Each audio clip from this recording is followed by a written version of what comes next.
هلو هلو هلو يا جماعة، أهلا ومرحبا بكم في الحلقة الأخيرة من صدى صوت. تن تن تن تن تن تن. اسمحوا لي النهاردة أتكلم عن أكتر حاجة بتبقى hidden، حرفيا hidden. ممكن الكلام يسرقني وياخدني، تلاقوني بتكلم عن نفسي، هتكلم عن تفاصيل كتير، هتكلم عن حاجات عشوائية بتيجي في دماغي. الحلقة مش سكريبتد، انا فتحت المايك وبقول اللي بيجي في بالي، فممكن اطول ممكن ما اطولش. يعني الموضوع بجد هيبقى كأنه انا فتحت شات حد من اصحابي، بعمله فويس نوت وبتكلم كده من غير ما فلتر حاجة. حلقة النهاردة هتبقى عن ما وراء الكواليس. ليه؟ عشان حسيت ان دي هتبقى احلى ختام للسيزون، ان انا اتكلم عن كواليس الفكرة، كواليس البودكاست نفسه، كواليس حاجات حصلت على مدار 7 حلقات وانا بسجل، واتكلم عن، وفي نفس الوقت يبقى انا بتكلم عن فكرة ان كل حاجة بتحصل وراها كواليس، وراها التفاصيل كتير قوي مش بتتشاف عشان يظهر البرودكت الاخير، سواء بقى حاجة on social media، حاجة in real life. يعني كواليس ان انا اصلا بجد بسرفايف عشان ابان شخص فاني، وابان شخص بيضحك وبيهزر واعرف اواجه العالم، وانزل الصبح اصلا من البيت واروح شغلي واسوشيالايز مع الناس. كل ده وراه كواليس كتير قوي. فكرة الحلقة عشان I have ان انا اعمل shout out والكريدت تروح لصاحبها. فكرة الحلقة دي جاية من احد اعز الاشخاص على قلبي. كان بالظبط بعد تاني يوم من الحلقة الاولى، يعني الحلقة الاولى نزلت الخميس 1/1، تاني يوم الجمعة كنت انا قاعدة مع اكتر 2 ممكن اكون بحبهم في الدنيا، وحد منهم قال لي بعد ما حكيت تفاصيل ريليتد باول حلقة والفكرة نفسها وكده، انه تمام اتكلمي عن ما وراء الكواليس، وانه ايه ده، في حاجات كتير قوي ما بتظهرش للناس المتفرجة او المستمعة او في الحياة عامة، وبيبقوا فاكرين الحاجة لما بيشوفوا برودكت نهائي بشكل مختلف تماما عن ما حصل. فاكشلي من تاني يوم بعد الحلقة الأولى، وانا لسه اصلا مش عارفة انا هتكلم عن ايه باقي اللي هي الحلقة التانية، او انا هعمل ايه في حياتي. قررت ان خلاص انا هتكلم عن ما وراء الكواليس، وهتبقى دي الختام بتاع سيزون 1. فطولت عليكم جدا جدا جدا في الانترو، بس استحملوني، الحلقة دي هتبقى فضفضة موت اكتر من ان هي الحاجات الشبه اللي فاتت.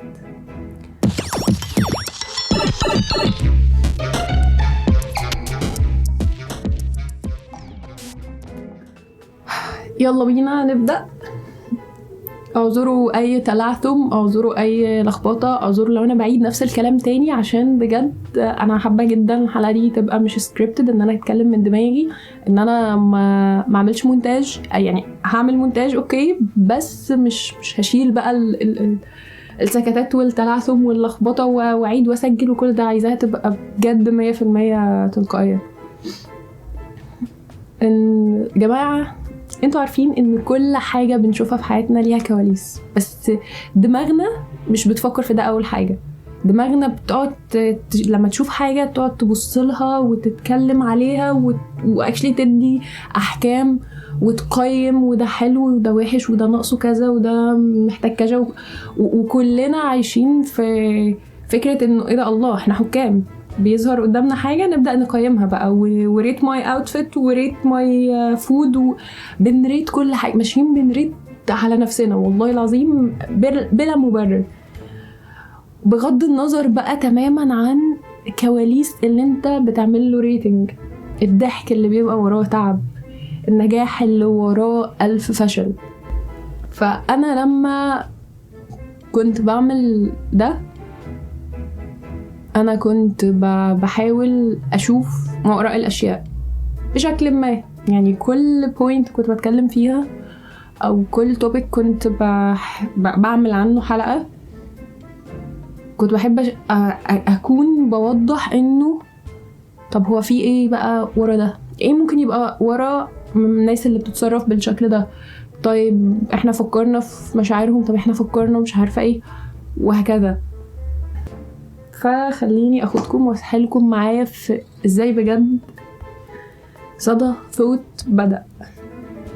الحوار بدأ يا جماعة انه actually من سنة في اواخر 2024 كنت قاعدة مع حد وبتكلم عادي، يعني زي ما اي حد انا بقعد معاه، فبنبدأ نتناقش في اشياء عشوائية او عبثية او whatever اللي بيتقال. فتقال لي كده بشكل دايركت وصريح انه انتي ما تعملي بودكاست.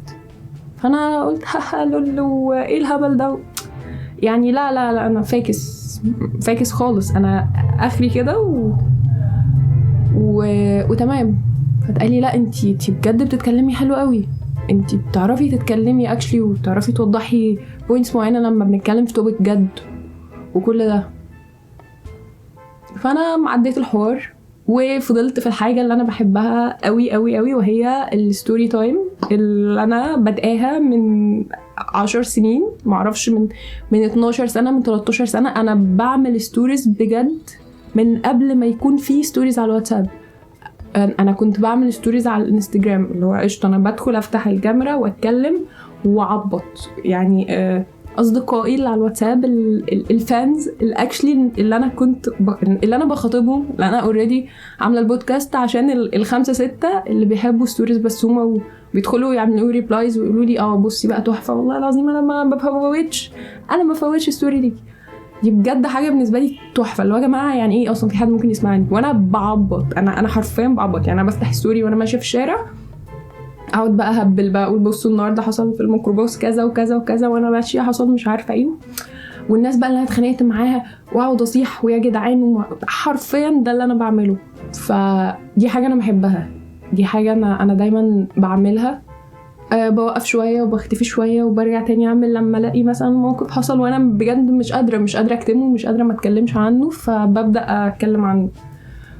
فمن هنا دي كانت البدايه.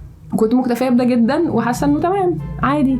واصلا كان في شويه افكار بتيجي في دماغي ان بجد ما حدش مهتم. يعني الستوري بتجيب رقم ماشي، الرقم بالنسبه لي كفايه جدا ان يكون مثلا ده 90 شخص شافوا بجد ال 30 ثانيه اللي انا منزلاهم ووصل لهم اللي انا عايزه اقوله. مش لازم بقى هم بيجربوها بقى بيعملوا ريبلاي، مش فارق لي. المهم ان حاسه ان دي حاجه بالنسبه لي كويسه، يعني ان الله في حد بيفتح الستوري بتاعتي، فتمام. فمن هنا دي كانت الفكره، البدايه.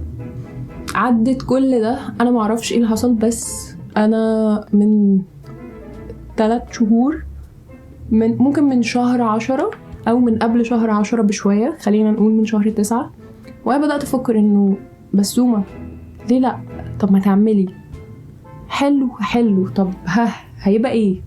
كانت فكره عابره جايه في دماغي، مش عارفه ابداها منين، مش عارفه ابداها ازاي، مش عارفه ده هيبقى حاجه ولا لا، ده هيتسمع ولا لا. طب انا عايزه ايه، طب انا عايزه اوصل ايه. فمن هنا بدات اسحل نفسي وافكر في طيب لو انا هعمله هيبقى اسمه ايه. الاسم هيبقى كاتشي، روش، خطير. انا بحب قوي فكره الدبل مينينج، وان انا استخدم كلمه انجليش ويبقى ليها معنى يعني يبقى نطقها بالعربي برضو حاجه تانية. القصه دي بتسحلني موت، فسحلت نفسي لحد ما وصلت لصدى صوت. تتسمع صدى صوت عشان هو دوشه وكبيره وصدى كده فعلا، وبس هو اكشلي صدى للثوتس والافكار اللي بتسحلني وبتيجي في دماغي دايما، ريليتابل بحاجات كتير جدا بعيشها وفي حياتي وفي العشوائيات بقى في الشارع، وناس بتضايقني وناس مش بتضايقني، ومواقف صغيره ومواقف كبيره وكل ده. من هنا جه الاسم. بعدها بقيت افكر في اللوجو. ومعلومه، انا ما بعرفش ما اعملش حاجه بايدي، بمعنى ان اي حاجه انا حباها انا هعملها. انا مش هكلم حد صاحبي ديزاينر اقول له بالله عليك اعمل لي لوجو للبودكاست، لا. حتى لو انا ما بعرفش انا هبدا من الصفر، انا هشوف الكلام على ايه وانا اللي هعمل ده، عشان بجد دي حاجتي انا احب اطلعها بايدي واحب احط فيها مجهودي. انا مقتنعه تماما ان انا ما بعرفش اعمل حاجه كويس او ما بعترفش بالحاجه الحلوه اللي انا عملتها غير لما بتعب فيها. فيلا قعدت كتير قوي، انا بجد مش فاكره مده عشان الحوار من فتره وانا ما اديتلوش اتنشن كفايه ان هو يفضل في دماغي، بس انا قعدت كتير قوي قوي قوي قوي بظبط في ديزاين والوان، وطب هحط صورتي، طب ما احطش صورتي، طب اجرب حاجات. I have one best friend بجد هي كانت موجوده معايا من اول لحظه، من اول ما قلت الفكره كانت بتسبورت جدا جدا بشكل انا ما كنتش متوقعه تماما. عادي، مش حاجه مختلفه عن العادي بتاعها ومش جديده عليها ان هي تسبورت اي حاجه انا بعملها، بس الحماس بتاع انه يلا جو اون وطبعا وهنفكر ونعمل، وقعدنا نتكلم كتير ونتناقش في طب الافكار هتبقى ايه، طب هيبقى عباره عن ايه، طب هتكلم في ايه، طب ماشي خليني واحده واحده اظبط اللوجو وبعدين اظبط الميوزك وبعدين اعمل كل ده، فيلا بينا فتمام. فمشيتها ستيب عشان انا بتوتر جدا وما بحبش دماغي بيبقى فيها 70,000 حاجه في نفس الوقت، بس احب امشي خطوه خطوه، لكن مش وانا شغاله على اللوجو اشتغل على الميوزك اشتغل على الافكار، لا انا كده هتشتت. فتمام بدات اشتغل على اللوجو لحد ما طلع ده وانا وهي كنا راضيين عنه تماما. بدات اشتغل على الميوزك الانترو هو ميكس بين كذا تراك وحط حاجات في النص انا ما اعرفش اسمها لان انا لا افقه في الميوزك اي شيء، انا شخص بيسمع ميوزك بس، واللي انا بحبه في الاغاني او الحاجات اللي بسمعها بجد هي الكلمات.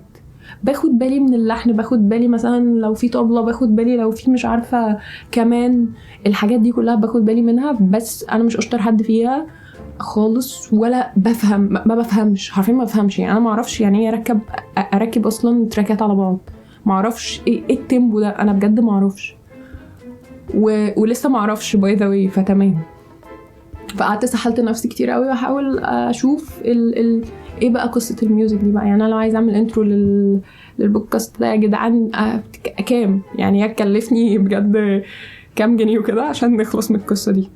اتسحلت حبه حلوين اكشلي كام يوم وعملت كذا حاجه وبعتها لماي بيست فريند، فهي قالت لي انه طب ما فكري في كذا مش عارفه ايه، وكان مش مجرد ان انا بجيب تراكات بركبها على بعض. انا اصلا ايه اللي انا بعمله؟ انا بعمل حاجه عشوائيه ريليتد بشخصيتي. طيب انا شخصيتي فيها ايه؟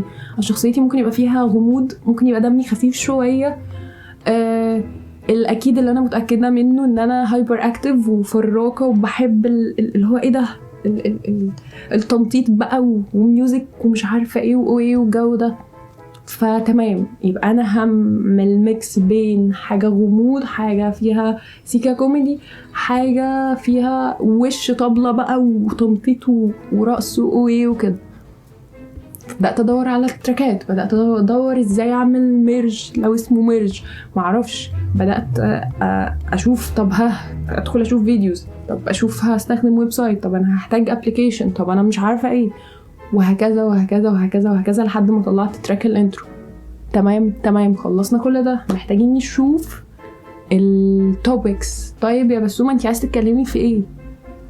الهدف يا جماعة من البداية بجد كان الريفرنس بتاعي حبايب قلبي الله يحميهم ويحفظهم ويا رب في وقت من الأوقات أبقى معاهم، أشوفوا فكري. وعامة كل شباب الستاند اب كوميديانز اللي بيعملوا بودكاست وبيعملوا حاجات لايت كوميدي بتضحك واشلي بيتكلموا في حاجة، انا فهم، انا عارفه ان انا يعني خلاص اللي عملته ده بعيد تماما عنهم، بس اتس اوكي عادي، انا مبسوطه بيه فقشطه. المهم انه ده كان الهدف بتاعي اللي هو تمام انا عايزه اعمل حاجه شبه الحاجات اللي انا بحبها اللي انا بسمعها، الحاجات اللي فعلا حلوه ان انا بضيع عليها وقتي وفلوسي وبسافر لهم واحضر لهم حفلات. انا احب جدا ان انا اقدم حاجه شبه دي. فده كان التارجت من الاول اللي هو تمام انا هناقش حاجات عشوائيه جدا، مش حاجات يعني مش هيبقى بودكاست علمي، مش هتكلم عن مش عارفه ايه، مش هيبقى بودكاست نفسي، مش هيبقى لايف كوتش، مش هيبقى مش متحدده له توبيك خالص، لا هو عشوائي عادي. انا الحلقه دي عايزه اتكلم في حاجه نفسيه تمام، الحلقه الجايه عايزه اتكلم عن الطبيخ تمام، اتس اوكي، انا براحتي، هو بجد عشوائي ودي شخصيتي ودي الافكار اللي بتيجي في دماغي فتمام.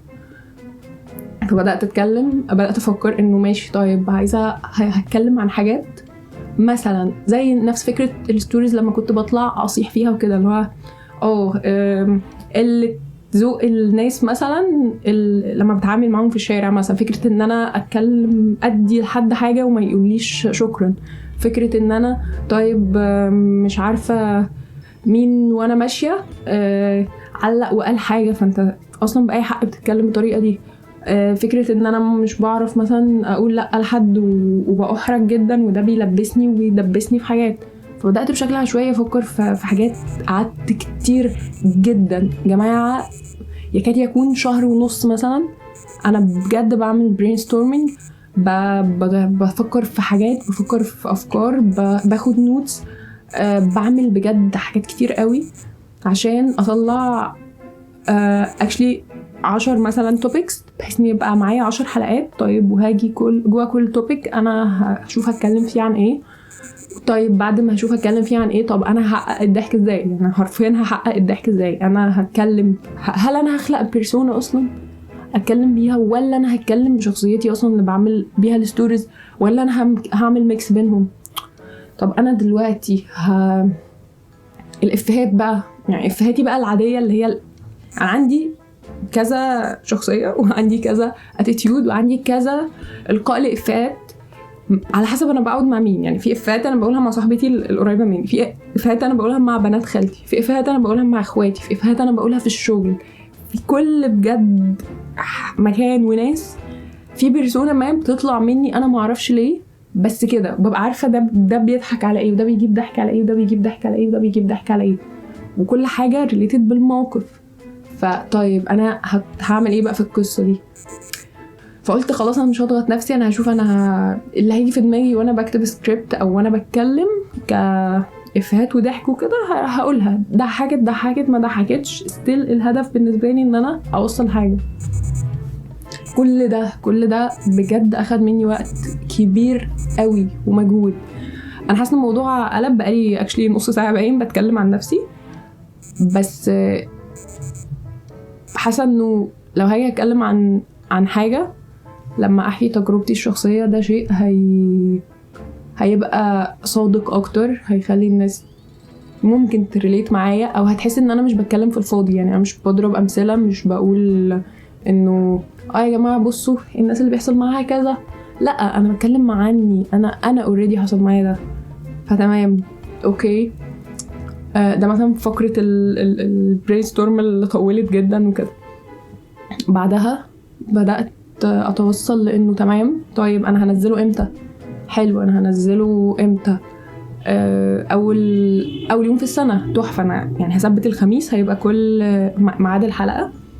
طيب من حظي ان الخميس كان 1/1 فدي بيرفكت حاجه ان انا ابدا بيها السنه الجديده، ان انا ادخل 2026 عامله حاجه لنفسي، عامله حاجه ان انا عارفه ان انا لما اخلص 2026 انا هبقى فخوره ان انا عملت ده بشكل ما، يعني انا مبسوطه، انا بعمل ده عشان انا ببسط اصلا، يعني انا اوكي بعمل حاجه عايزاها تتشاف وتتعرف وايه بقى والله لو في يوم من الايام بجد يبقى في جمهور خطير وفانز البسومه، بس ستيل انا بعمل حاجه اتبسط بيها، فده الاولويه بالنسبه لي.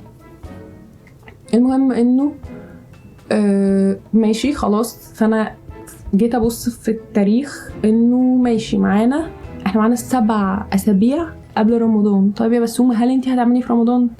فحسيت انه رمضان ماشي، حاسه رمضان هيبقى بالنسبه لي في سحله اكتر، ان انا هبقى شغاله، هيبقى في وقت للعبادات يا رب على قد ما اقدر. ف لا فيكس بلس ان انا حاطه ميوزك فيه بلس انه طب ماشي انا في رمضان هتكلم عن ايه، مش عايزه يبقى كلامي مشتت، مش عايزه كلامي يبقى بيشتت الناس عن اجواء وروحانيات اوريدي ده وقتها. فحاسه انه فاكس، طب ما اخد بريك وبعد رمضان ربنا يسهل اشوف انا هعمل ايه. ده مثلا اللي خلاني اقرر انه اوكي السيزون هيبقى 7 حلقات اللي هم 7 أسابيع اللي قبل رمضان تحفه. طيب يا بسومه انتي هتنزليه اصلا على ايه؟ يوتيوب؟ مش حاسه، عشان حاسه ان مش احلى حاجه ان انا انزل على اليوتيوب اوديو بس واحط صوره كده ثابته. دي حاجه حاسه بالنسبه لي انا كشخص بقى بيتفرج وبيتابع وبيسمع وكده، لا ده مش حلو. فبدات افكر طب اصور، هل انا اصور دلوقتي؟ طيب انا كده هحتاج كاميرا، انا كده هحتاج مايك، انا كده هحتاج لوكيشن. طيب انا ببص على الاوضه، احنا هنحتاج نعمل سيت اب بقى، احنا نعمل سيت اب للبودكاست. فحسيت ان انا بصعد الامور جدا وبصعبها عليا، وهي just a beginning. بجد انا لسه ببدا، فانا مش محتاجه كل الافواره دي. فماشي توصلت لانه تمام هو هيبقى اوديو بس. ماشي بس هو هيتحط فين؟ ابل بودكاست نايس، بس الناس اللي ما عندهاش ابل اصلا وايفون وكده هتسمعوا ازاي؟ طيب انا محتاجه حاجه تبقى تشتغل على الايفون والاندرويد، اذن سبوتيفاي. فبدات اشوف ايه بقى عالم بقى القصه ان انا ارفع اصلا على سبوتيفاي. يعني ايه اصلا؟ يعني انا عطلت حبه حلوين لول. هو انا عادي اصلا، عادي انسان عادي بني ادم طبيعي كده يرفع حاجه على سبوتيفاي والدنيا كلها تبقى ليها اكسس ان هي تدخل وتشوفها وكده؟ نايس موت. فبدات اتسحل في بروسيس انه ماشي يلا انا هرفع على سبوتيفاي، فاشوف بقى الاكاونت واشوف بقى التفاصيل اللي ريليتد بكل ده وبخلصها ومش عارفه ايه وكده. لما تجهيز كل حاجه ماشي، اول حلقه تبقى عن ايه؟ مشكله كبيره جدا طبعا فكرناش فيها. فلقيت انه انا احب جدا ابدا بحاجه انا بحبها وحاجه فعلا عايزه الناس كلها اللي هتسمع تركز عليها وتاخد بالها منها. ودايما انا اوريدي بتكلم عليها في ستوري وبتكلم عليها مع بجد اي حد بتيجي فرصه ان انا اتكلم. اي حد ادوني مايك، يعني كل ما تدوسوا على زرار بسومه ان هي تتكلم بتلاقوني بتكلم في الحوار ده. وحسيت ان دي هتبقى خير بدايه بالنسبه لي، تخليني ابقى مش متوتره، مش متضايقه، مش عارفه او يعني مش مترازيه ان هو انا هتكلم اقول ايه يا لهوي انا هجيب افكار منين. لا انا عارفه ان انا لما بجد يعني حرفيا حطوا الفيشه بس كده وانا هتكلم لوحدي مش هيجرى اي حاجه. فمن هنا اخترت توبيك التقدير. انا اكشلي كنت محدده 10 أو 7 توبكس اللي هتكلم فيهم كل حلقه. مفيش بقى الكلام ده، انا بعد كل حلقه بقعد كده طب ها اللي جاي هتبقى عن ايه. كل بقى الشهر ونص برين ستورمينج اللي انا كنت بعمله ده في الزباله وما اعرفش ليه، ومش متضايقه، انا كده مش متضايقه الحمد لله. فتمام، فضن جدا. خلصت اول حلقه نزلت، كنت مبسوطه قوي ان انا شايفه حاجه بتاعتي اونلاين. والله كنت مبسوطه جدا، كنت مرعوبه من فكره انه هو ايه بقى هيتم تقبل ده ازاي. عادي اصل انتوا قشطه على قد بسومه اللي بتنزل ستوريز وبتهق وتمق ويلا بينا والهزار والضحك في الستوري، مش هنصعد بقى الامور بقى. انتي بودكاست يا ساتر يا رب، احنا نقعد نسمعك بجد نص ساعه ودي طاقه الرغي بتاعي. انا عارفه ان انا كنت بنزل حلقات قصيره جدا وكده، بس دي طاقه الرغي بتاعتي. فلا انتوا ما شفتوش حاجه خالص، انا بس مش بطول عليكم. بس يعني واضح ان الحلقه دي هتبقى ساعه الا ربع، اتمنى ما تتخنقوش خالص منها. فتمام، فبس ومشيت البروسيس انه كل اسبوع بنزل الحلقه، بقعد بعدها افكر طيب الحلقه الجايه تبقى عن ايه.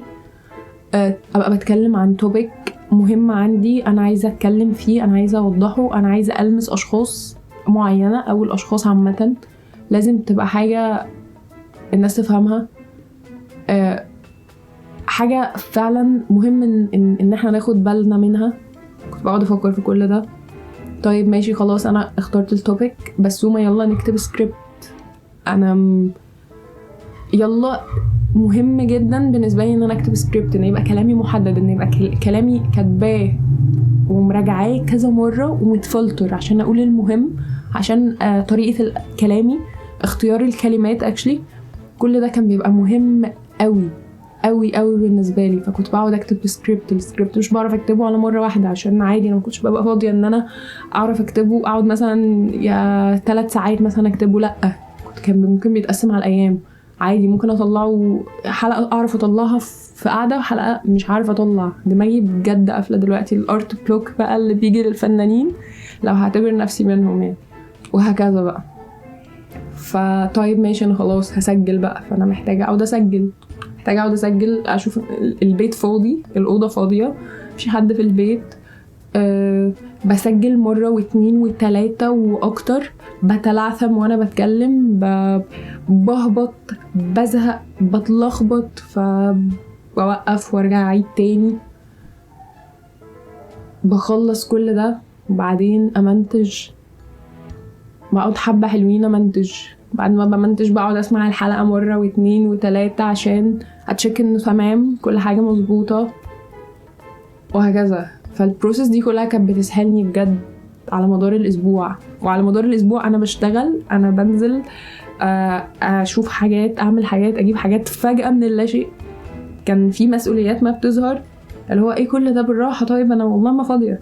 يعني انا اصلا محتاجة الاسبوع يبقى محتاجة اسيب الشغل عشان اتفرغ لهذا الشيء اللي انا اخترته.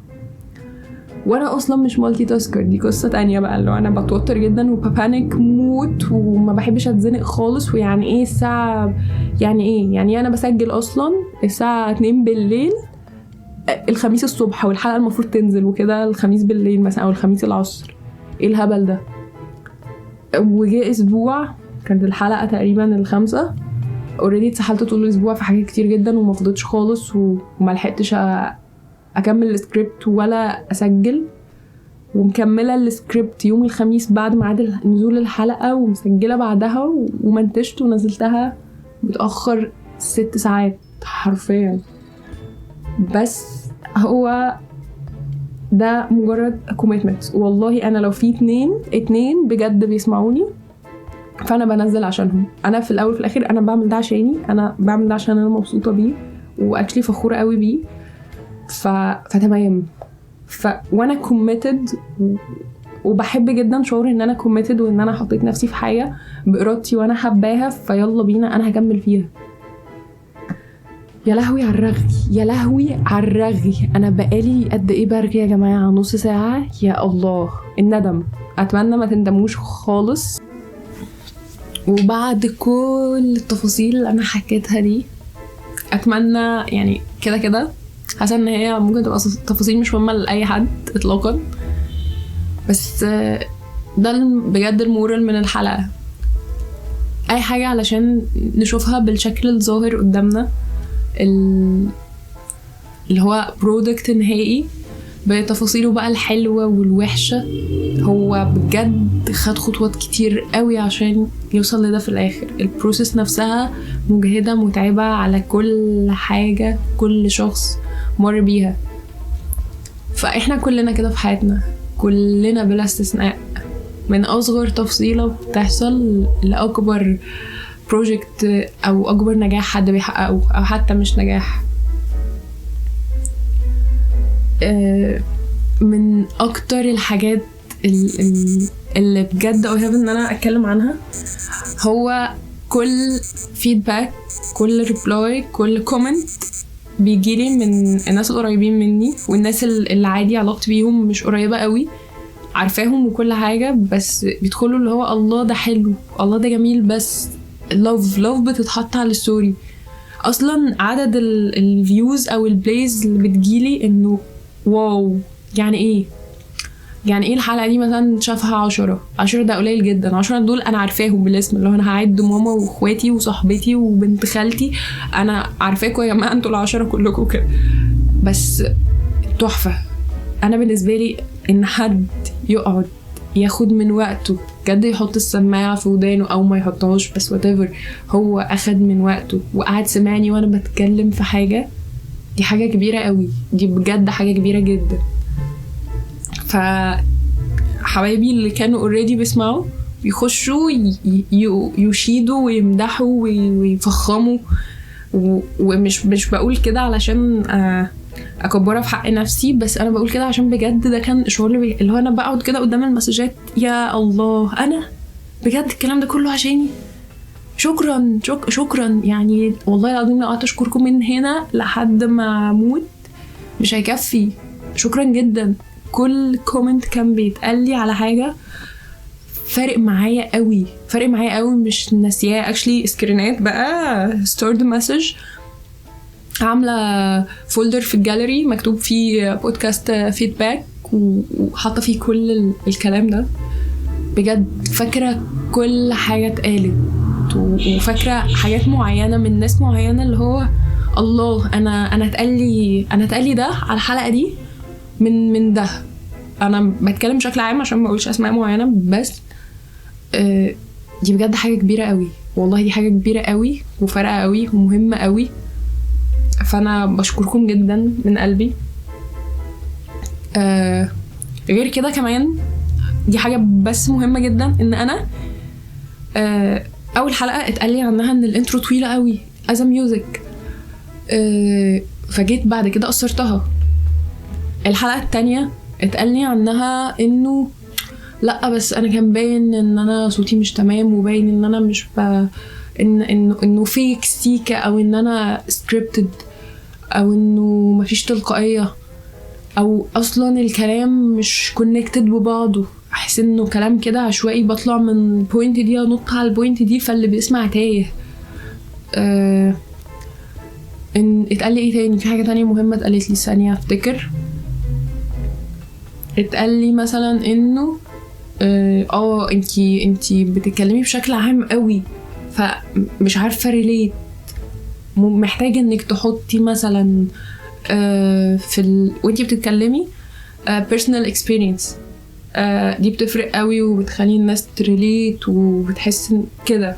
دي حاجه انا عارفاها من زمان، بس انا كان عندي بوينت كده ان انا وانا بتكلم ما كانش في اي حاجه بيرسونال، عشان ما يبقاش انتي بجد فاتحه المايك وبتتكلمي عن نفسك يا خرابي عن نرجسيه ما هذا وكده. فحسيت انه اوكي شويه وشويه. المهم يعني انا في الاخر عملت لكم حلقه 7 ساعات زي ما انتم سامعين بتكلم بس عن نفسي. مفيش حاجه طبعا، مفيش حد نرجسي اكتر من كده، بس تمام. فالحاجات دي كانت بتفرق معايا قوي، كنت بحطها في عين الاعتبار، كنت بشتغل عليها بجد كل حلقه، وكنت بفرح بشكل ما يتوصفش لما بعد مثلا انا اتقال لي في الحلقه التانية ان انتي محتاجه تغيري 1 2 3 او تعدلي او تحسني اكشلي كام بوينت.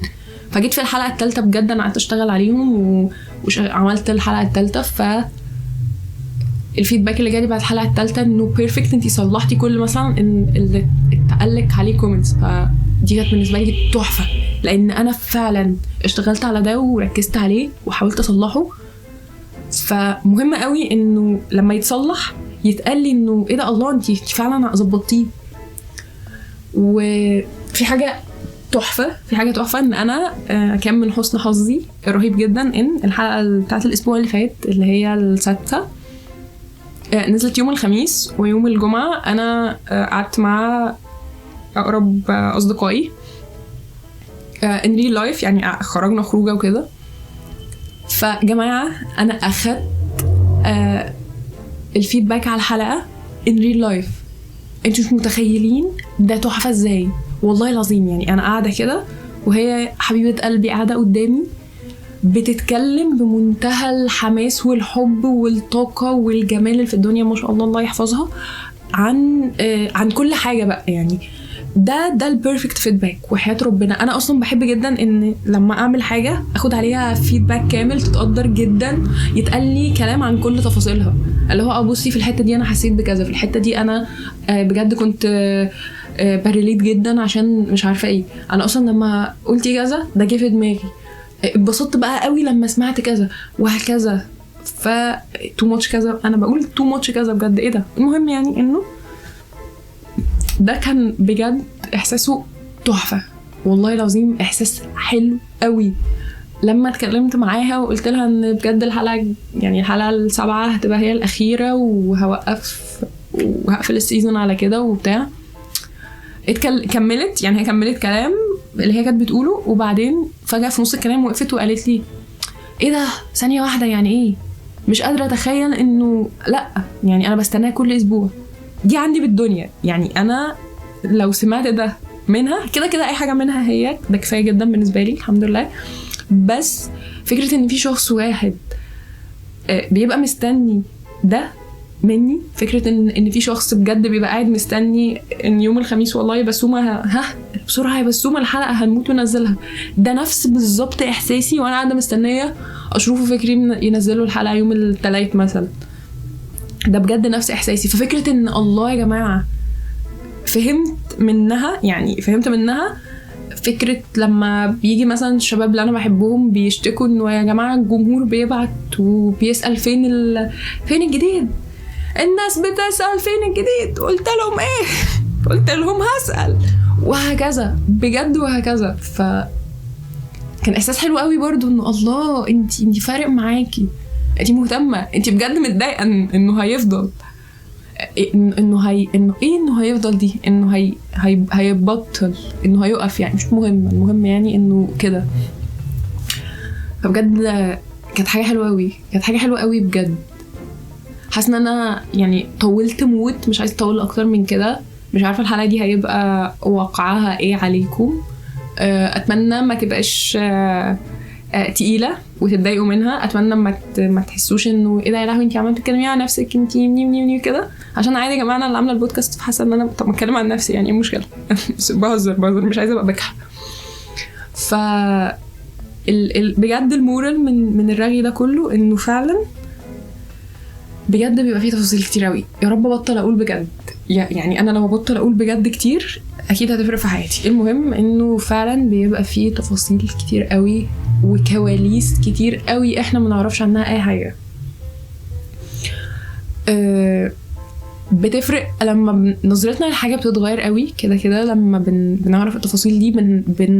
بيوصل لنا شويه من المجهود المبذول عشان انت تشوف ده في الاخر. كل مرة حد ضغط على نفسه علشان يتكلم ويخرج أو ينزل ويقابل ناس وهو مش قادر، هو تعبان، بيضحك بيهزر احنا كل يوم بجد عصرين على نفسنا 40,000 كيلو ليمون عشان ننزل الشغل ونتعامل مع الناس وهكذا. ففي كل حاجة في كواليس كتير قوي بتبقى مجهولة محدش بيعرف عنها أي حاجة. ولما بنعرف بجد بتفرق قوي، بتفرق جدا. وبنحس ان انا لما عرفت اتبسطت، انا لما شفت فعلا الناس دي تعبت ازاي، او الناس دي بتواجه ايه، او الناس دي عملت ايه عشان تطلع ده في الاخر. تحديدا لو فعلا حد بيقدم حاجة لحد تاني او لناس يعني بتفرق قوي. فكفايه عليكم بجد، كفايه عليكم الصداع اللي انا عاملاه بقالي ساعه الا ربع باين ولا مش عارفه قد ايه. شكرا